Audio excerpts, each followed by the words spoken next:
chithunzi chimenechi ndi chimene chinamba kupangidwa amayi Maria ataonekera Bernadette ku Faransa. Atafunsidwa dzina lawo panatenga nthawi kuti adziwise mwana uja. Koma ali pafupi kusiriza mionekero yawoyo anadziwisa mwana uja kuti ndine chiyambi chosaipa konse. I am the Immaculate Conception. Ndipo mwana uja sanathe kumpesa mawu amene chifukwa analasanambe kulandira masakalamenti.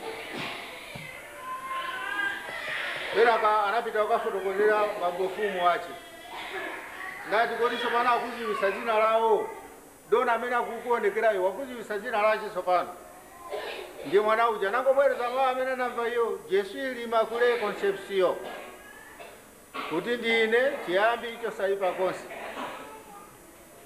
Ndiye wansembe uja anadabwa kwambiri ndipo anadziwisa mwanayo kuti iyayi amenewo ndi amayi Maria. Tsopano afunse akufuna chani atidziwisa dzina lawo koma tsopano akufuna chani.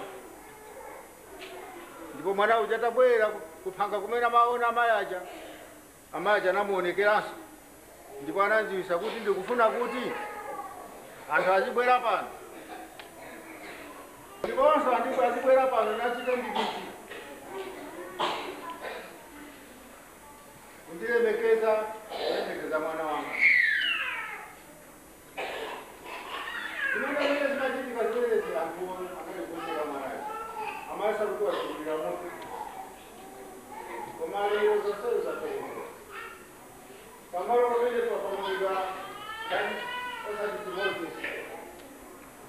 ili lonse anthu amayendesa Ukaristiya malo olapisira olyazi mabwambiri mbiri anthu akuchokera kumayiko onse dziko lapansi pano kupita kumalo kumene kukapemphera kukalandira zaulezi zimene amayi aja analonjeza.